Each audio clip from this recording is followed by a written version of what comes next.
ಮನೆಯಲ್ಲಿ ಈಗ ಒಂದು ಹೊಸ ಟ್ವಿಸ್ಟ್ ಕೊಟ್ಟಿದ್ದಾರೆ ಬಿಗ್ ಬಾಸ್. ಏನಪ್ಪಾ ಅಂದ್ರೆ ಲಾಸ್ಟ್ ಟೈಮು ಗ್ರಾಸರೀಸ್ ಪಡ್ಕೋಬೇಕಾದಾಗ ಎಡವಿದ್ರು, ಆದ್ರೆ ಈಗ ಅವ್ರ ಹತ್ರ ಇರುವಂತಹ ಪಾಯಿಂಟ್ಸ್ ನ ಬಳಸಿ ಮನೆ ಗ್ರಾಸರಿ ತಗೋಬೇಕು ಅಂತ ಸಂಗೀತ ಅವ್ರು ಒಪ್ಪೋದ್ರು ಜಾಸ್ತಿ ಪಾಯಿಂಟ್ಸ್ ಇರೋದ್ರಿಂದ. ಬಟ್ ತನಿಷ್ ಅವ್ರು ಒಪ್ತಿಲ್ಲ. ಇದಕ್ಕೆ ಜನ ಏನ್ ಹೇಳ್ತಿದ್ದಾರೆ, ಏನೆಲ್ಲ ಕಮೆಂಟ್ಸ್ ಹಾಕಿದ್ದಾರೆ ಅಂತ ನೋಡೋಣ. ಅದಕ್ಕಿಂತ ಮುಂಚೆ ನೀವು ನಮ್ಮ ಚಾನಲ್ ಸಬ್ಸ್ಕ್ರೈಬ್ ಆಗದೆ ನೋಡ್ತಾ ಹೋಗಿ ನಮ್ಮ ಚಾನಲ್ ಸಬ್ಸ್ಕ್ರೈಬ್ ಮಾಡ್ಕೊಳ್ಳಿ. ಓಕೆ, ಫಸ್ಟ್ ಕಮೆಂಟ್ ಏನಪ್ಪಾ ಅಂತಂದ್ರೆ, ಸಂಗೀತ ಅವ್ರನ್ನು ಸಹ ಮಾಲೀಕತ್ವ ಹೊಂದಿದ್ದು, ಜೊತೆಗೆ ತನಿಷ್ ಅವರು ಮಾಲೀಕರಾದ್ರೂ ಸಹ ಸಂಗೀತ ಅವರು ಕೊಡೋಕೆ ಮುಂದೆ ಬಂದಿದ್ದಾರೆ. ಆದ್ರೆ ತನಿಷ್ ಅವರು ತುಂಬಾ ಸ್ವಾರ್ಥಿ ಆಗಿದ್ದಾರೆ ಅಂತ ಹೇಳ್ತಾ ಇದ್ದಾರೆ.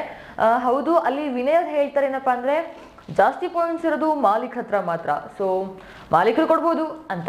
ಅಲ್ಲಿ ಆಗ ಸಂಗೀತ ಅವ್ರೇನೋ ಆಯ್ತು ನಾನು ಕೊಡ್ತೀನಿ, ಇಬ್ರು ಹಾಕೋಣ, ಏನೋ ಶೇರ್ ಮಾಡ್ಕೊಳ್ಳೋಣ, ನಮ್ಮ ಕಡೆನೂ ಒಂದು 50% ಕೊಡೋಣ ಅಂತ ಸಂಗೀತ ಅವ್ರು ಹೇಳಕ್ ಹೋದ್ರು. ಇಲ್ಲ, ಗ್ರಾಸರಿ ಬೇಕಾಗಿರೋದು ಮನೆಯವ್ರು ಎಲ್ರಿಗೂ ತಾನೇ ಲಕ್ಸುರಿ ಎಲ್ಲರಿಗೂ ಬೇಕು, ಲಕ್ಸುರಿ ಬಜೆಟ್ ಟಾಸ್ಕ್ ಅದು ಬೇರೆ. ಈಗ ಈ ಪಾಯಿಂಟ್ಸ್ ತಗೊಳ್ಬೇಕು ಅಂದಾಗ, ಗ್ರಾಸರಿ ಅಂದಾಗ ಹೋದಾಗ ಮನೆಯವ್ರು ಎಲ್ರಿಗೂ ಬೇಕು, ನಾನು ಕೊಡಲ್ಲ ಅಂತ ಹೇಳ್ತಾ ಇದ್ರು. ಅದಕ್ಕೆ ಈ ಕಮೆಂಟ್ ಹಾಕಿರೋದು ಅಂತ ಕಾಣಿಸ್ತಾ ಇದೆ. ನೆಕ್ಸ್ಟ್ ಕಮೆಂಟು, ವಿನಯ್ ಇಲ್ಲೂ ಸಹ ತನ್ನ ದುರ್ಬುದ್ಧಿಯನ್ನ ಬಳಸಿದ್ದಾರೆ.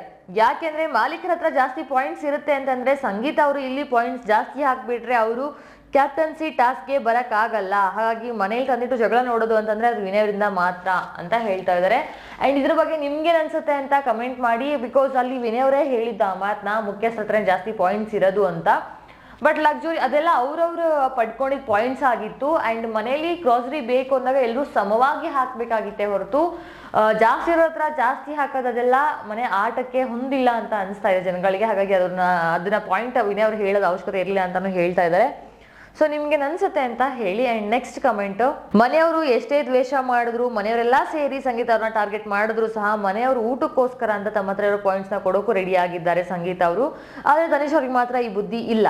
ಜೊತೆಗೆ ಮನೆ ಮಂದಿಗೆ ಯಾವಾಗ ಈ ವಿಷಯ ಅರ್ಥ ಆಗುತ್ತೋ ಅದು ಗೊತ್ತಿಲ್ಲ ಅಂತ ಹಾಕಿದ್ದಾರೆ. ಹೌದು, ಮನೆ ಮಂದಿ ಎಲ್ಲಾ ಸೇರಿ ಸಂಗೀತ ಅವ್ರನ್ನ ಟಾರ್ಗೆಟ್ ಮಾಡ್ತಿದ್ದದ್ದು ಕಾಣ್ತಾ ಇದೆ. ಜೊತೆಗೆ ತುಂಬಾ ಲೋನ್ ಆಗಿದ್ರು, ಆ ಎಲ್ಲೋ ಒಂದ್ ಕಡೆ ಮನುಷ್ಯತ್ವ ಮರಿತಾ ಇದ್ದಾರೆ ಮನೆಯವರು ಅಂತ ಹೇಳ್ತಾ ಇದ್ದಾರೆ. ಯಾಕಂದ್ರೆ ಸಂಗೀತ ಅವ್ರು ತುಂಬಾ ಒಬ್ಬಂಟಿಯಾಗಿ ಇರ್ತಾ ಇದ್ದಾರೆ. ಪ್ರತಾಪ್ ಅವ್ರು ಮಾತ್ರ ಅವ್ರ ಹತ್ರ ಹೋಗ್ತಾ ಇರೋದು, ಬೇರೆ ಯಾರು ಅವ್ರ ಹತ್ರ ಹೋಗ್ತಿಲ್ಲ, ಮಾತಾಡ್ತಿಲ್ಲ ಸರಿಯಾಗಿ ಅಂತ. ಆ ರೀತಿ ಬಿಗ್ ಬಾಸ್ ಮನೆ ಇರೋದು ಕಷ್ಟ. ಆದ್ರೂ ಸಂಗೀತ ಅವ್ರು ಇರ್ತಾ ಇದ್ದಾರೆ. ಸೊ ಸಂಗೀತ ಅವ್ರಿಗೆ ಹ್ಯಾಟ್ಸ್ ಆಫ್. ಬಟ್ ಅಳೋದು ಕಮ್ಮಿ ಮಾಡ್ಕೊಳ್ಳಿ, ಸ್ಟೇ ಸ್ಟ್ರಾಂಗ್ ಸಂಗೀತ. ನಿಮ್ಗೋಸ್ಕರ ಇಷ್ಟೊಂದು ಜನ ಮೆಸೇಜಸ್ ನ ಕಳಿಸ್ತಾ ಇದ್ದಾರೆ. ಸ್ಟೇ ಸ್ಟ್ರಾಂಗ್, ಅಳ್ಬೇಡಿ, ನಿಮ್ಗೋಸ್ಕರ ನಾವಿದೀವಿ ಅಂತೆಲ್ಲ. ನೋಡೋಣ ವೀಕೆಂಡ್ ಇದ್ರ ಬಗ್ಗೆ ಮಾತುಕತೆ ಆಗತ್ತಾ ಅಂತ. ಅಂಡ್ ನೆಕ್ಸ್ಟ್ ಕಮೆಂಟು, ತನಿಷಾ ಅವರು ಸ್ವಾರ್ಥಿ ಅಂತ ಗೊತ್ತಿತ್ತು, ಅದೇ ಇಷ್ಟೊಂದು ಸ್ವಾರ್ಥಿ ಅಂತ ಗೊತ್ತಿರ್ಲಿಲ್ಲ ಅಂತ ಹಾಕಿದ್ದಾರೆ. ಸಂಗೀತ ಅವರು ನೀವು ಪಾಯಿಂಟ್ಸ್ ಕೊಡಕ್ ಹೋಗ್ಬೇಡಿ ಅಂತ ಹಾಕಿದ್ದಾರೆ. ಆಲ್ರೆಡಿ ಕೊಟ್ಟಾಗಿರ್ತಾರೆ ಏನೋ ಗೊತ್ತಿಲ್ಲ, ಕಾದ್ ನೋಡೋಣ ಏನಾಗುತ್ತೆ ಅಂತಂದ್ರೆ ಮುಂದಿನ ಅಪ್ಡೇಟ್ನ ನಾನು ನಿಮಗೆ ತಿಳಿಸ್ತೀನಂತೆ. And next comment, Vinay master mind ಅನ್ನೋದು ಮತ್ತೆ ಪ್ರೂವ್ ಮಾಡ್ದ. ಅಲ್ಲಿ ಮಾಲೀಕರ ಹತ್ರ ಜಾಸ್ತಿ ಪಾಯಿಂಟ್ಸ್ ಇರುತ್ತೆ ಅಂತ ಹೇಳಿ ಅವ್ರನ್ನ ಜಾಸ್ತಿ ಹಾಕ್ಸಿ ಕ್ಯಾಪ್ಟನ್ಸಿ ಟಾಸ್ಕಿಂದ ಹೊರಗಡೆ ಇಡುವ ಪ್ರಯತ್ನ ಅಂತ ಹೇಳ್ತಾ ಇದ್ದಾರೆ. ಸೊ ನಿಮ್ಗೆ ಅನ್ಸುತ್ತೆ ವಿನಯ್ ಅವರು ಮಾಸ್ಟರ್ ಮೈಂಡ್, ವಿನಯ್ ಅವರು ಮತ್ತೆ ನಮ್ಮ ದುರ್ಬುದ್ಧಿನ ಬಳಸಿದ್ರು ಅಂತಾನು ಹೇಳ್ತಾ ಇದ್ದಾರೆ. ಇದ್ರ ಬಗ್ಗೆ ಏನಿಸುತ್ತೆ ಅಂತ ಕಮೆಂಟ್ ಮಾಡಿ. ಅಂಡ್ ಈ ತರದ ಅಪ್ಡೇಟ್ಸ್ಗೋಸ್ಕರ ನಮ್ಮ ಚಾನಲ್ನ ಸಬ್ಸ್ಕ್ರೈಬ್ ಆಗೋದನ್ನ ಮರಿಬೇಡಿ. ಅಂಡ್ ನಿಮ್ಮ ಪ್ರಕಾರ ತನಿಷ್ ಅವ್ರದ್ದು ತಪ್ಪ ಅಥವಾ ವಿನಯ್ ಅವ್ರ ತಪ್ಪ ಅಥವಾ ಇಲ್ಲಿ ಯಾರು ಸರಿ ಯಾರು ತಪ್ಪು, ಅಂಡ್ ನಿಮ್ಮ ಪ್ರಕಾರ ಯಾರಿಗೆ ನೀವು ಒಂದು ಸಪೋರ್ಟ್ ಅಂತ ಕಮೆಂಟ್ ಸೆಕ್ಷನ್ ಅಲ್ಲಿ ತಿಳಿಸಿ. ಈ ವಿಡಿಯೋ ನಿಮಗೆ ಇಷ್ಟ ಆಗಿದ್ರೆ ಲೈಕ್ ಮಾಡಿ. ಅಂಡ್ ಮುಂದಿನ ಬಿಗ್ ಬಾಸ್ ಅಪ್ಡೇಟ್ ಒಂದಿಗೆ ನೀವು ಮುಂದೆ ಬರ್ತೀವಿ. ಅಲ್ಲಿವರೆಗೂ stay happy, stay safe. Thank you for watching.